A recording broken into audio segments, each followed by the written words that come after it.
Dice la palabra de nuestro Dios, San Lucas 9:51.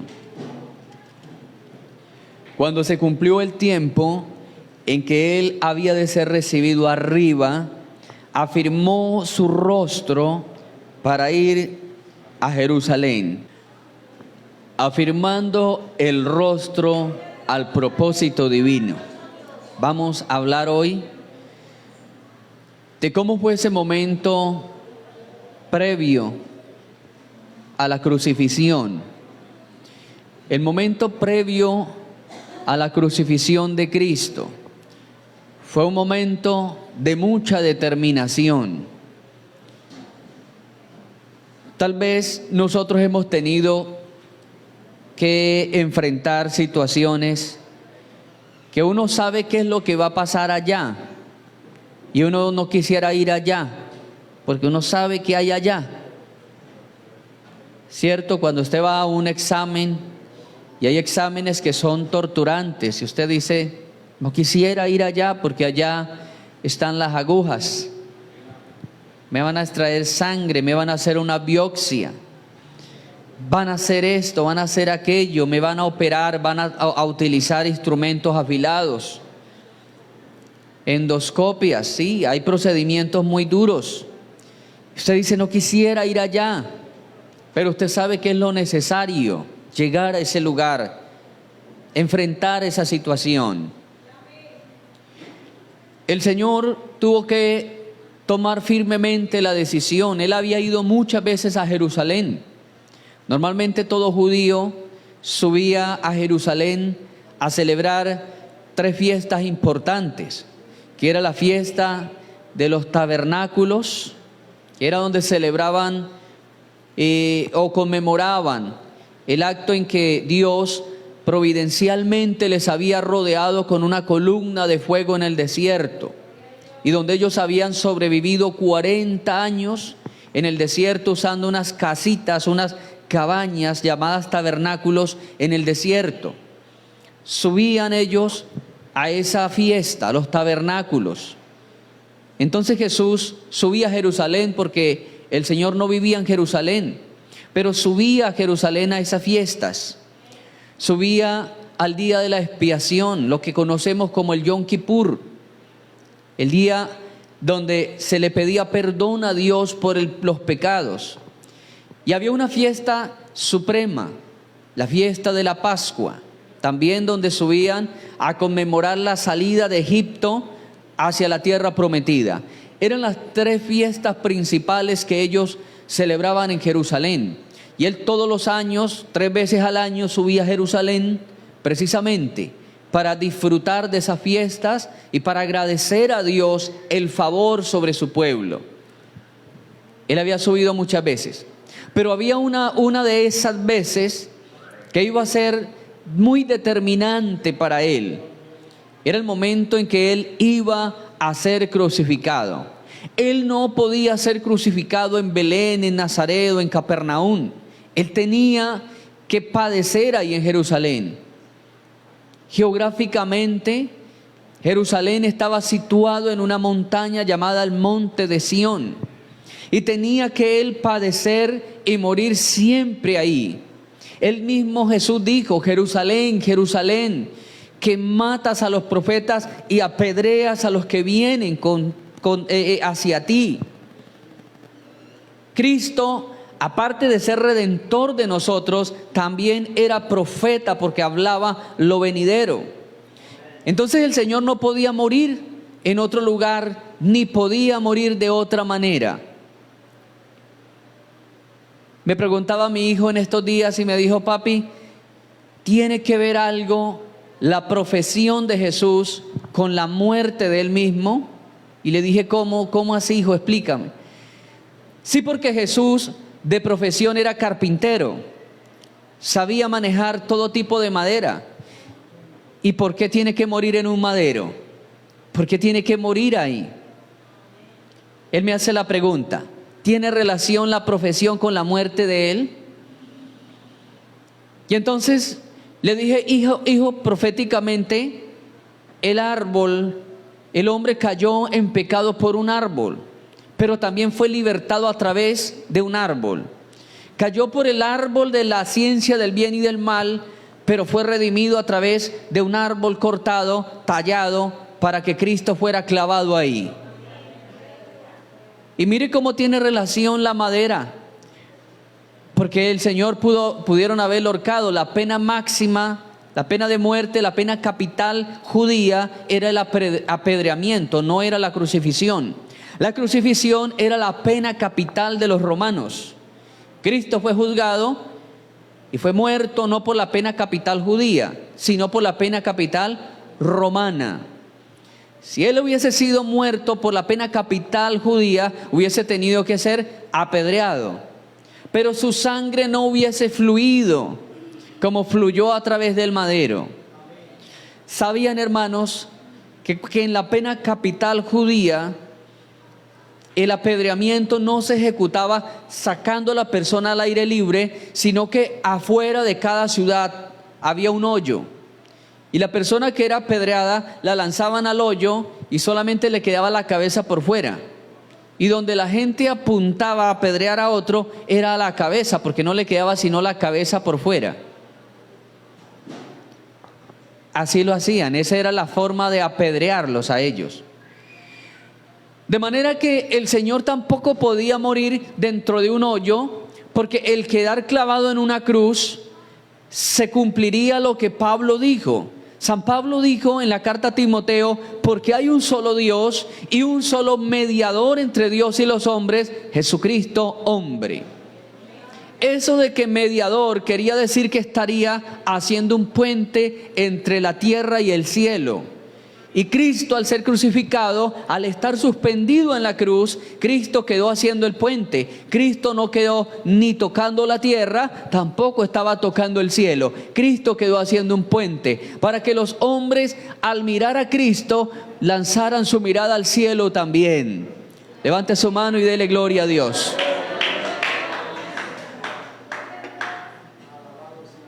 Así que sí tenía relación. Sí tenía relación la profesión de Cristo con la forma en que Él muere. Era carpintero. Le dije a mi hijo de forma risible, le dije: claro, hijo, tenía mucha relación. De hecho, cuando el Señor vio el tronco de lejos, de inmediato en su humanidad dijo: Padre mío, me viene algo pesado, porque esa madera es pesada. Hay maderas muy livianas. Hay maderas suaves, livianas. Si usted mira troncos gruesos, pero usted lo va a levantar y son livianos. En cambio que hay cortezas que son delgadas, pero son muy pesadas. Muchos de los varones que están aquí me pueden entender esta parte, que hay maderas muy livianas, pero hay maderas muy pesadas. Y cuando Cristo, que era carpintero, que conocía al derecho y al revés los tipos de maderas, cuando Él mira ese tronco de lejos, en su humanidad dice: Dios mío, lo que me espera es algo terrible, porque esa madera es una madera difícil, es una madera muy pesada.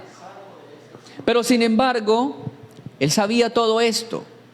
La Biblia dice que en el momento en que a Él lo están escarneciendo, le arrancan barbas, le arrancan cabello. Dice que le dieron bofetadas, pero en otros evangelios dice que le dieron puñetazos. Bofetada es con la mano abierta, pero el puñetazo es con la mano cerrada. Y en ambas formas le golpean. Ya hemos hablado mucho acerca de cómo lo crucificaron.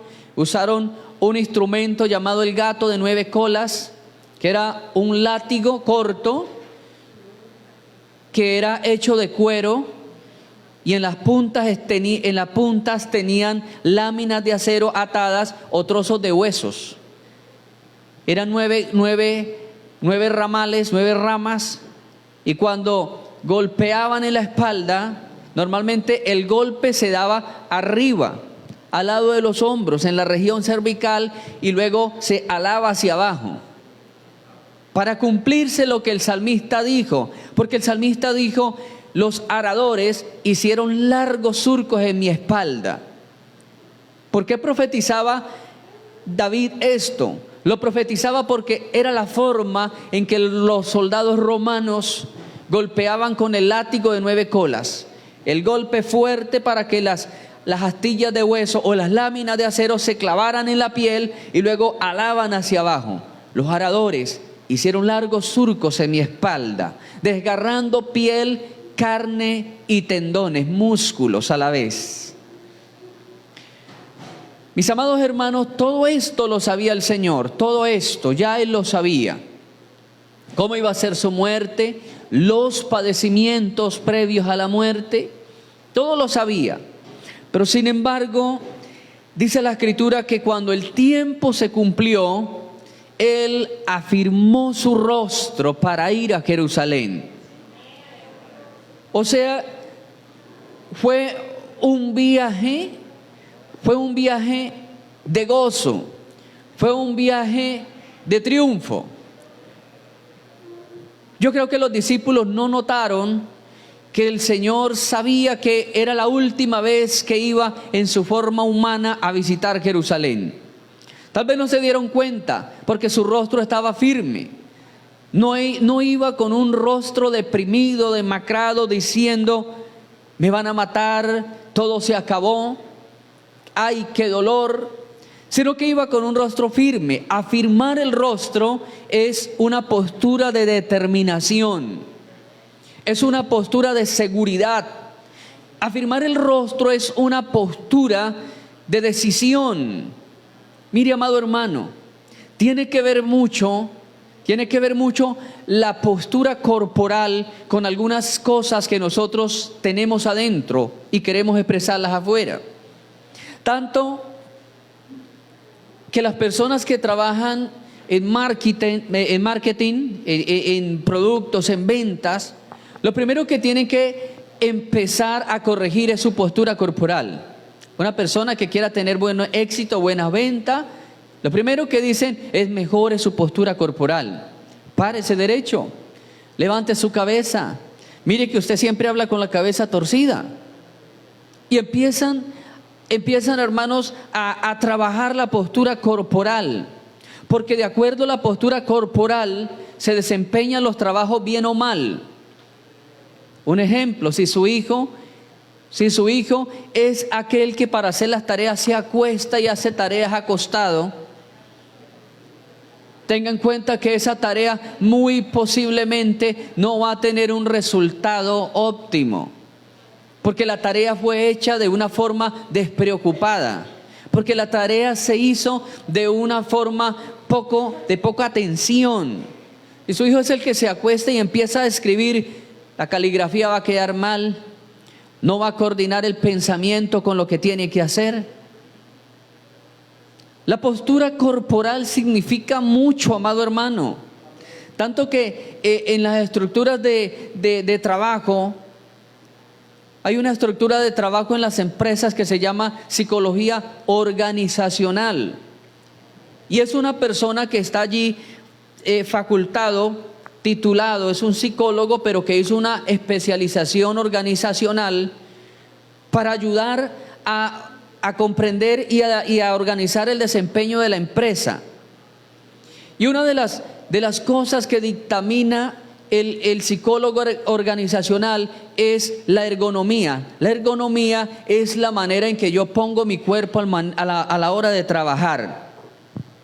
Porque dependiendo cómo yo pongo mi cuerpo, mi postura, al momento de trabajar, así mismo puedo hacer que rinda o que no rinda el trabajo. Si yo pongo una mala postura, voy a traer cansancio, voy a traer incomodidad, voy a perder la atención.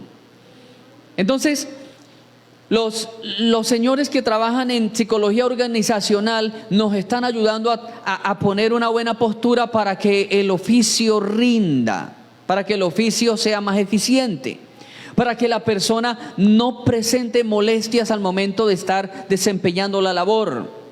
¿Cuánto alabamos el nombre de Dios? Entonces, mire, amado, que la postura cuenta. La postura cuenta, y no solamente cuenta en el oficio de mano, el oficio externo, sino que también cuenta de forma mental. Algunos se sientan Y yo les digo, porque yo soy del campo, y yo a veces le decía a un sobrino mío, hijo, siéntese bien porque usted parece un bulto de melaza. Un bulto de melaza. ¿Algunos cuantos conocen aquí la melaza en bulto? Entonces otro sobrino dijo, no tío, más bien diga que una bolsa de leche. Entonces le contextualizamos, usted parece una bolsa de leche. Algunos se sientan y son así todos escurridos, todos regados. Y eso trae incomodidad. La incomodidad hace perder la atención. Hace muchos años estábamos en un velorio, había fallecido el hermano de un creyente de la iglesia, y alguien se quedó dormido, inclinado hacia un lado. Alguien dijo, ese señor que está allá, si se duerme muy profundamente, cae, porque el sueño está escalonado en 6 etapas. Y llega una que es la etapa profunda, donde el cuerpo se desconecta totalmente del entorno y es donde se hace más pesado. Y este hombre duró más de 40 minutos torcido hacia ese lado, cuando de un momento escuchamos un golpe terrible porque cerca de él había una puerta y él cayó pues hacia la puerta. Llegó el momento del sueño profundo y se fue hacia el lado, y qué golpazo que se dio en la cabeza a ese señor. Qué golpazo tan terrible. Estábamos en un velorio, hermano, y nos tocó salirnos porque a algunos les dio asombro, pero a muchos nos dio risa. Tuvimos que salirnos. La postura cuenta, hermano, la postura. La forma en que usted aprenda a pararse, a mirar, todo esto denota decisión. Cuando usted estudia la historia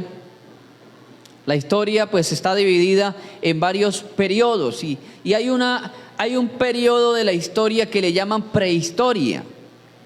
Unos dudan de la prehistoria, otros la afirman, pero en fin, hay mucho tema de teoría dentro de la prehistoria, que es cuando no había escritura.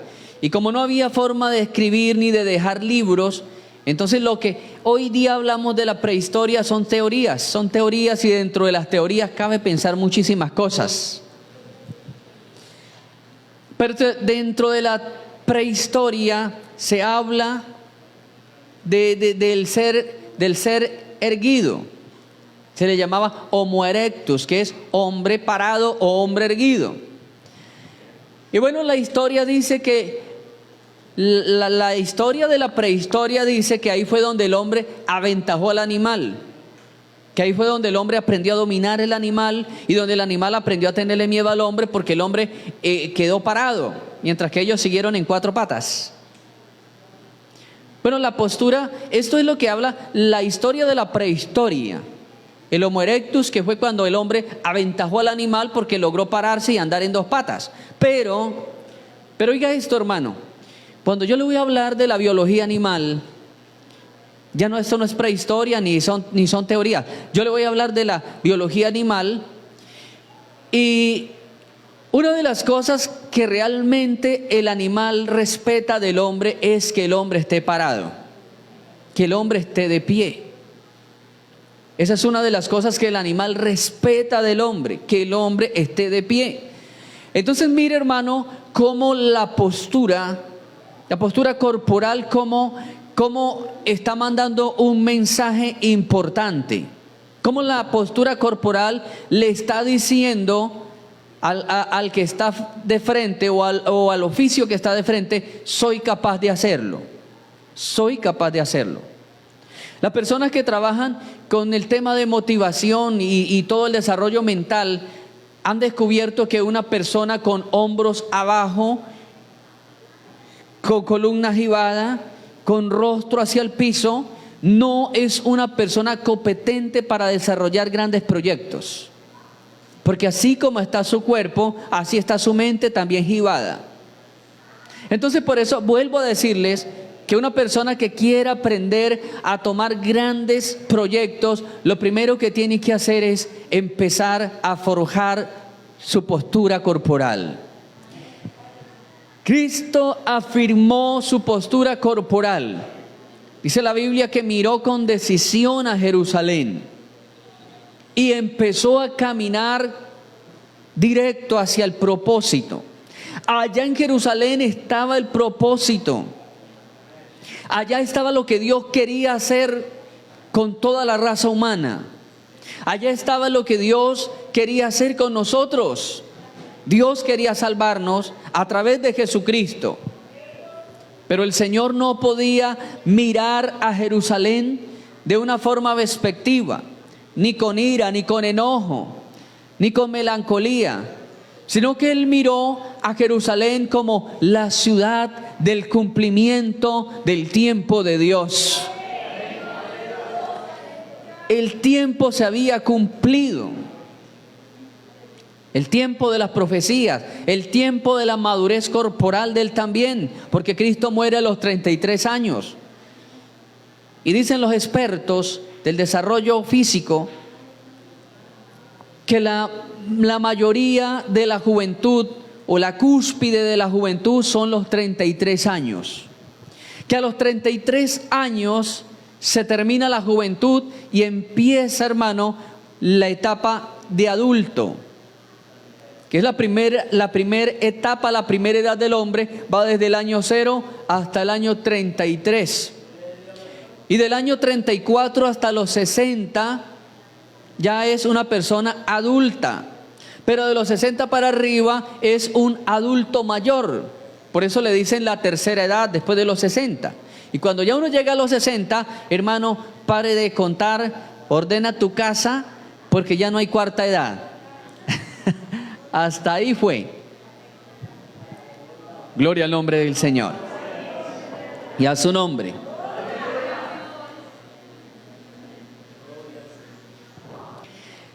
El Señor miró con mucha determinación la ciudad donde Él tenía que ir. Dios, a través de la palabra, manda también algunas posturas para Él cumplir ciertos propósitos. Cuando usted mira a los profetas, especialmente Jeremías y Ezequiel, son los profetas en donde más se lee la palabra levántate, levántate. Continuamente, especialmente Ezequiel, Dios le decía a Ezequiel, Ezequiel, levántate. Levántate y mira, levántate y habla, levántate y camina. Continuamente lo mandaba a levantarse, dando a entender que podía estar sentado o postrado, dando a entender que estaba en una postura baja. Continuamente el Señor le decía a Ezequiel. En un momento también Dios le dijo a Jot, ponte en pie y ciñe tus lomos. A Jeremías también le dijo, Jeremías, ponte en pie y ciñe tus lomos, porque quiero hablar contigo. ¿Qué era ceñirse los lomos? Era amarrarse los pantalones, como hoy día decimos. Ceñirse los lomos era amárrese los pantalones, mijo. Eso era.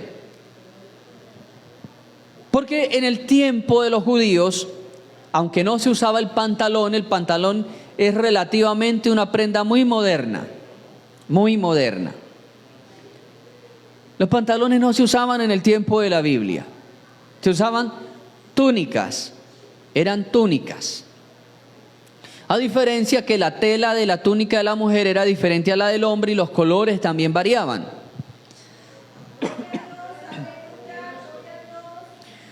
Pero había una manera también de identificar al varón, y era que el varón utilizaba un cinto.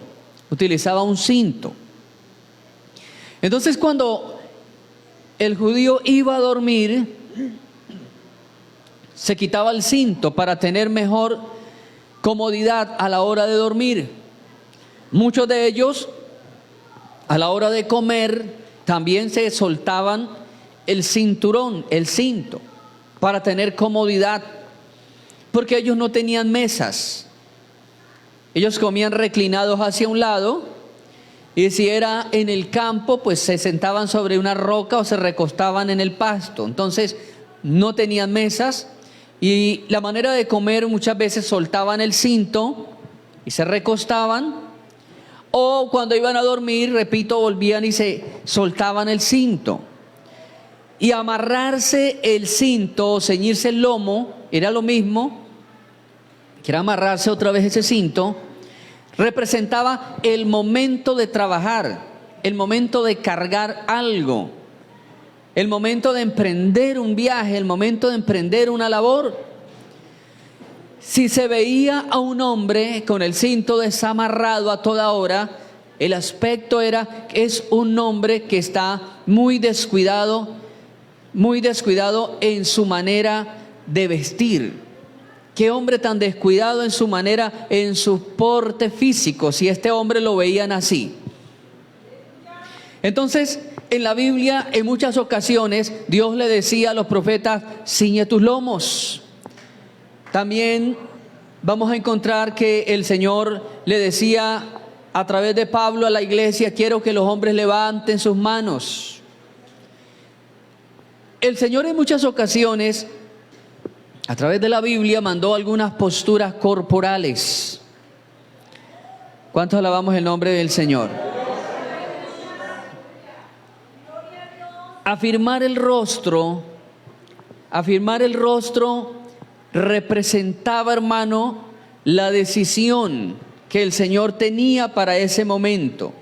Afirmar el rostro representaba la decisión y que Él no se iba a volver hacia atrás, por más cruel que fuera el trato que le estaba esperando.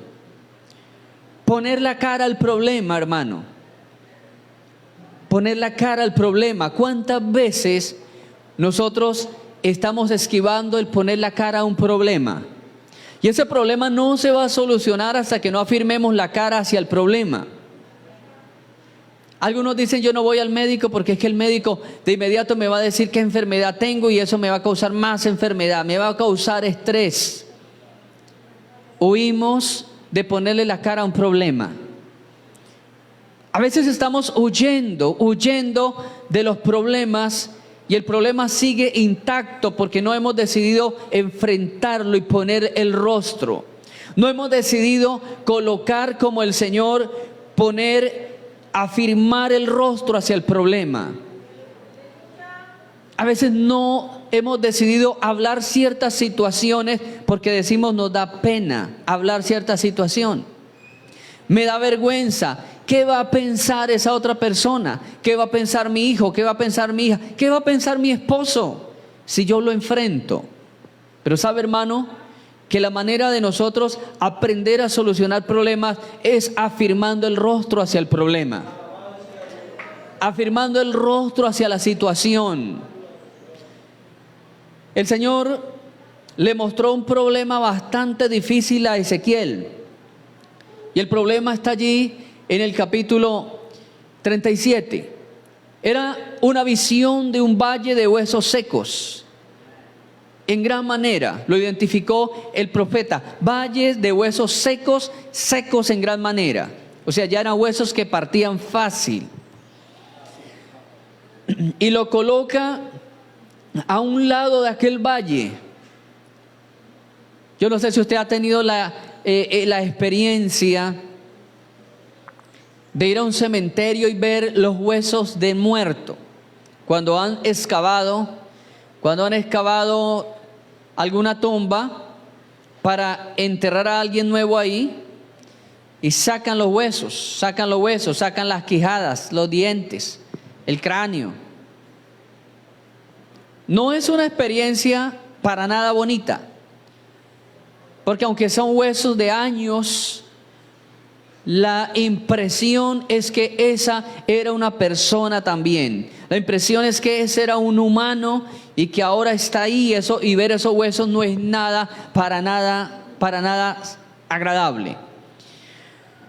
Y entonces la Biblia dice que Ezequiel no tuvo que ver los huesos de uno ni de dos, sino que era un valle extremadamente grande, lleno de huesos secos en gran manera. Y el Señor le dijo: camina por en medio de ese valle. camina por en medio de los huesos. Imagínese usted en un lugar oscuro, en un lugar solitario, en un lugar sombrío donde no esté dando el sol, un lugar donde tenga un matiz como entre 5:30 de la tarde a 6:30. Estar usted solo y una voz que le diga camina en medio de todo ese valle lleno de huesos secos. Dice, y me hizo caminar por en medio de los huesos. Era un problema bastante serio para Ezequiel. Caminar en medio de esos huesos secos. Y después de que estuvo en medio del valle, el Señor le pregunta, hijo de hombre, ¿vivirán estos huesos? ¿Vivirán estos huesos? Y él se queda sin palabras porque ¿quién va a osar determinar si vive algo que está seco en gran manera? Le dijo, Señor, tú lo sabes. Tú lo sabes. Como quien dice, no tengo la respuesta, Señor. No sé qué responder. No puedo diagnosticar que algo que está seco en gran manera pueda recobrar vida. El Señor lo metió en un problema y lo hizo caminar por ese valle. Tal vez Ezequiel era una persona con muchos temores. Y sabe, hermano, que la manera de nosotros matar temores es caminar hacia el temor. Es informarnos sobre el temor. Es tener información sobre lo que nosotros le tememos. ¿Sabe cuál es la cura más precisa para usted curarse de algún miedo? Es informarse sobre lo que usted le tiene miedo. Infórmese sobre aquello que usted le tiene miedo, porque el miedo es sencillamente la falta de información. A mí me preguntan, pastor, ¿usted le tiene miedo a las serpientes? No, porque me crié en medio de serpientes. Yo miro una serpiente y sé cuando ella es peligrosa y cuando no es peligrosa. Siento mi reacción, lógicamente, siento mi reacción del instinto de supervivencia, siento la adrenalina que me corre. La adrenalina es esa sustancia química que hace que nosotros sintamos como un correntazo, eso se llama adrenalina. Ese correntazo que usted siente es adrenalina. Y cuando yo miro la serpiente siento el correntazo de la adrenalina, pero de inmediato identifico el color, la variedad, la especie, y ya digo, no es peligrosa, no es peligrosa, es un animal que está cazando, buscando su comida, pero no es peligrosa. Y cuando yo diagnostico que no es peligrosa, yo la dejo pasar porque tengo la información de las serpientes. ¿Qué es el miedo? La falta de información. Cuando usted no está informado de algo, usted tiene temor. Usted le tiene miedo a algo, a las cucarachas, a los ratones, a la vejez, a la gordura. Bueno, no sé, a la crisis económica, a la soledad. No sé cuál sea su miedo, pero sencillamente, hermano, póngale la cara a ese miedo informándose sobre qué es lo que usted le tiene miedo. Afirme su rostro hacia el miedo. Afirme su rostro hacia lo que usted le está separando de Dios. Tal vez, como dijo alguien, tal vez sea un pecado favorito que usted no le ha puesto el rostro, no lo ha enfrentado. Porque quiero decirle, hermanos, que todos tenemos pecados favoritos. Y es aquello sobre lo que no nos quiere soltar. Es aquello sobre lo que nosotros nos sentimos impulsados a hacerlo. Pecados favoritos. Para muchos les fue muy fácil dejar ciertas costumbres, ciertos vicios. Pero hay cosas que han venido arrastrando desde que se convirtió a Jesucristo, y ese es como el calvario que la persona está viviendo. Un pecado favorito quedó allá y no lo ha enfrentado, no le ha puesto el rostro para decir, no voy a complacerte más, No ha firmado el rostro para decir, hasta aquí voy a complacer mi concupiscencia. Hasta aquí voy a estar hundiéndome en esta arena movediza del pecado. Debemos, amado hermano, aprender a afirmar nuestro rostro, como el Señor afirmó su rostro por nosotros. ¿Cómo está afirmando usted su rostro hacia lo que lo está deteniendo para entregar su vida a Cristo de corazón? ¿Cómo está afirmando el rostro? ¿Será que está caminando con decisión? ¿O será que usted está diciendo, el Señor me comprende, como yo soy humano, el Señor me comprende? Sepa que cuando el Señor afirmó el rostro para ir hacia Jerusalén, donde le esperaba la cruz, sepa que el Señor no tenía cuerpo glorioso en ese momento. Él no estaba en una investidura de gloria. Él estaba en una caparazón de carne y hueso como la suya y como la mía. Estaba en la misma condición de humano. Pero sin embargo, fue más fuerte el deseo de cumplir el propósito, la voluntad de Dios, que quedarse, porque Él pudo haberse retractado, pudo haberle dicho a los apóstoles, no voy a subir a Jerusalén, vayan ustedes porque yo me siento enfermo.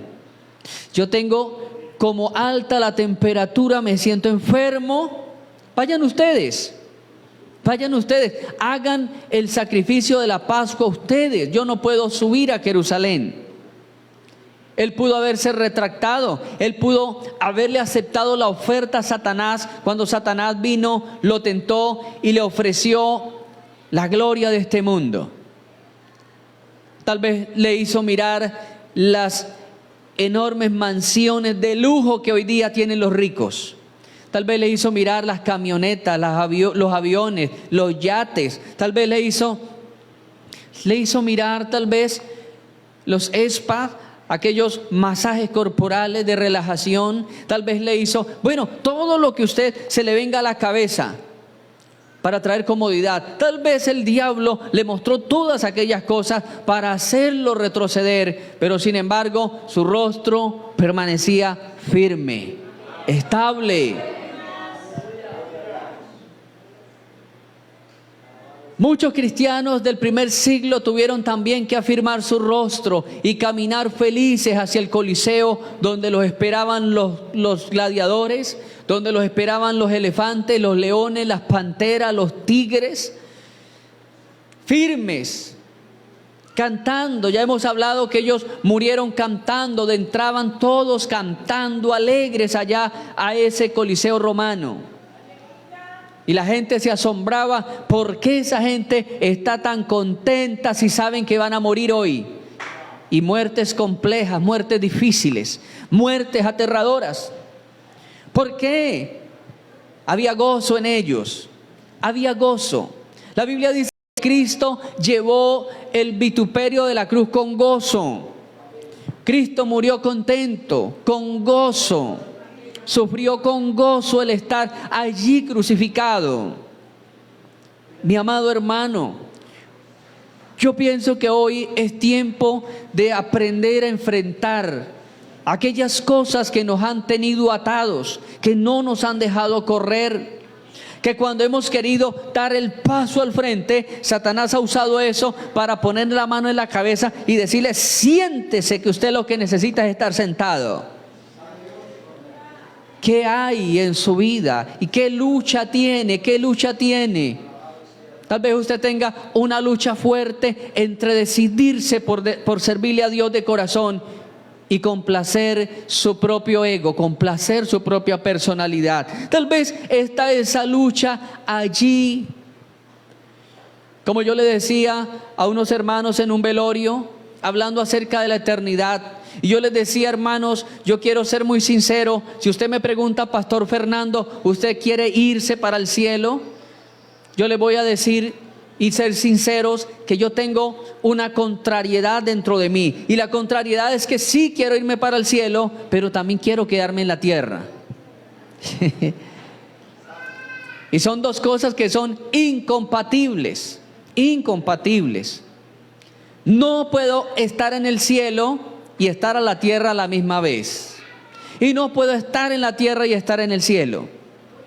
Tengo que definirme por uno de esos dos espacios. La Biblia nos dice, hermano, que nuestra ciudadanía está arriba, arriba, arriba. Allá está su ciudadanía, arriba. Este cuerpo tiene una ciudadanía, pero esa ciudadanía va a quedar enterrada aquí en este mismo territorio. ¿Pero dónde pasarás tu eternidad? Espero que en la ciudadanía que Dios nos dio. Ese es el lugar donde vamos a ir a dar. Ese es el lugar donde vamos a pasar una eternidad. ¿Qué es la eternidad? La eternidad, oiga esto, hermano, es lo único que los científicos no han podido medir en números. Lo único que no han podido medir en números los científicos, eternidad. No lo han podido medir. Es lo único. Todo lo demás. Usted está a esta hora y se pone el dedo aquí y un físico le dice su dedo está en tal ángulo, 60, 90 de ángulo. Usted está preocupado y un físico matemático puede calcular el nivel de estrés que usted está manejando. Han sacado ya la fórmula del éxito. Una de las fórmulas más impresionante que el mundo conoce es la famosa fórmula de Albert Einstein, E·mc². Es la fórmula de la desglosación atómica. Hermano, algo impresionante. ¿Saben qué, hermanos? El átomo es la partícula más pequeña que se conoce en la física. En la punta de un alfiler se dice que pueden caber 45 millones de átomos en la punta de un alfiler. Y la fórmula de Albert Einstein, E·mc², logró descifrar cómo desglosar el átomo, cómo hacer que el átomo al abrirse estalle. Todo lo que el hombre quiera pensar lo ha podido cubicar a través de números. Pero la eternidad es lo único que el hombre no ha podido calcular en números. La ciencia dice que la eternidad son los años 50, los años que no tienen cuenta. Eso es eternidad, los años que no tienen cuenta.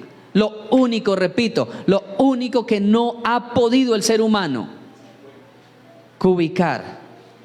Bueno, mi papá nos preguntaba cuando hablaba de las estrellas, ¿ustedes saben cuál es el número de las estrellas? ¿Cuántas estrellas hay? Y él decía, yo sí sé la respuesta. Hay 50 estrellas. ¿Pero cómo, papá? Si hay miles. Sí, 50, o sea, no se pueden contar. La eternidad son los años que no tienen cuenta, mi amado hermano. Y esa eternidad se vive y se respeta a través de una decisión aquí en la tierra. A través de nuestra manera de enfrentar los problemas y las situaciones. Tal vez usted quiere el cielo y tenga la misma contrariedad que yo tengo. Quiere irse para el cielo, pero a la vez quiere estar en la tierra. Porque yo he sufrido, hermano, yo he sufrido mucho. Tengo mis deudas, tengo mis responsabilidades. Tengo quien me quiera, tengo quien no me quiera, tengo con las luchas de cualquier humano, pero aún así se me hace bonito estar en la tierra. Aún así, con todo eso se me hace bonito estar aquí. Pero mi amado hermano, esto que vivimos aquí es algo supremamente corto para los años que no tienen cuenta. Aquí tienen cuenta, tal vez sean 50, tal vez sea 60, tal vez sea 70. Pero la eternidad es algo que no tiene cuenta. Y yo creo que vale más apuntarle a lo que no tiene cuenta.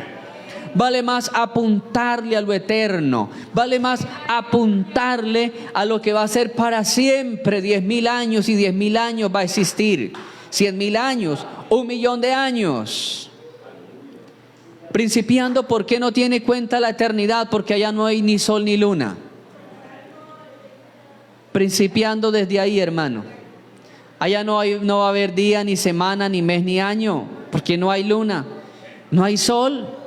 Lo que a nosotros nos regula y nos marca el calendario es el sol y la luna. 24 horas para la Tierra dar un giro en su propio eje y 365 días más 6 horas para que la Tierra le dé el giro al sol.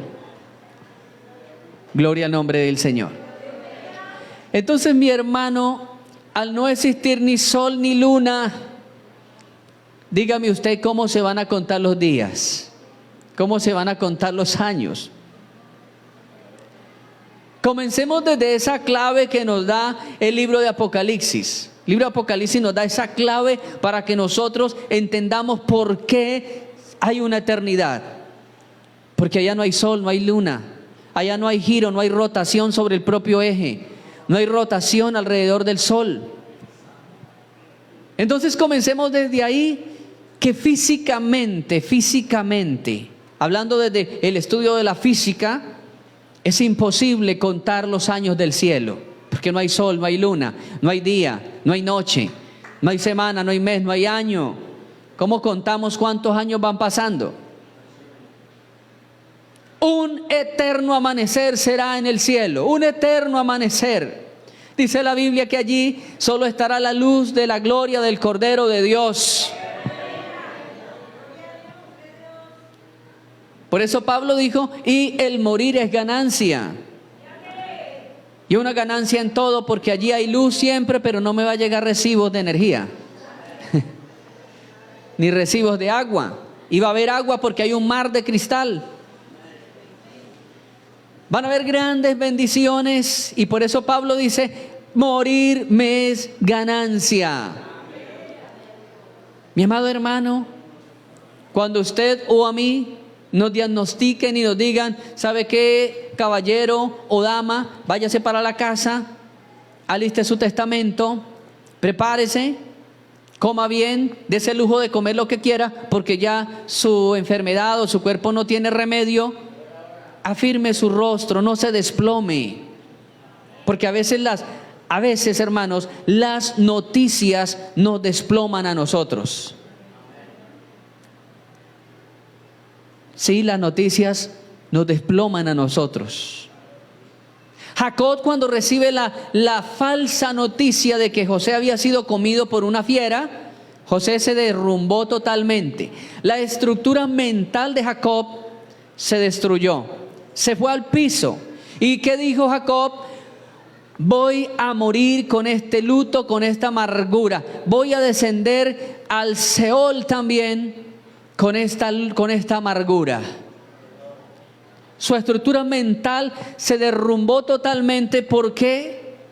Porque no afirmó su rostro, no entendió que sus hijos, aunque fueran jóvenes, aunque fueran adolescentes, también estaban prescritos para partir de esta tierra. Yo he visto gente que se entierra con el muerto, no literalmente, aunque una sola vez vi una señora que se tiró encima del cajón y alguien de la familia le tiró unas paladas de tierra a ella y ahí sí empezó a gritar que la sacaran. Pero yo vi que en una ocasión alguien se tiró al hoyo también. Pero cuando yo hablo de gente que se ha enterrado con el muerto, son personas que sentimentalmente, que psicológicamente se entierran con el muerto. Muere alguien y siguen para siempre enterrados. Sus metas, sus ilusiones, sus sueños, sus proyectos, los enterró ahí con el muerto. Y mi amado hermano, no debemos enterrarnos con el muerto. Él nos va a hacer falta porque fue parte de nuestra vida. A Él le vamos a extrañar y le vamos a guardar los mejores recuerdos. Vamos a guardar los mejores recuerdos que tenemos, la mejor versión de esa persona. Pero la vida debe continuar, la vida debe seguir, los proyectos deben avanzar. Cuando le trajeron a Jesús la noticia de la muerte de Juan el Bautista, dice la Biblia que Él le dolió mucho. y se apartó a un lugar solo a orar. Tomó un lugar solitario y se fue a orar porque le dolió, porque Juan era primo, en la carne era primos, eran familiares, pero aparte de eso era la persona que Dios había utilizado para que arreglara, allanara el camino de la venida de Cristo.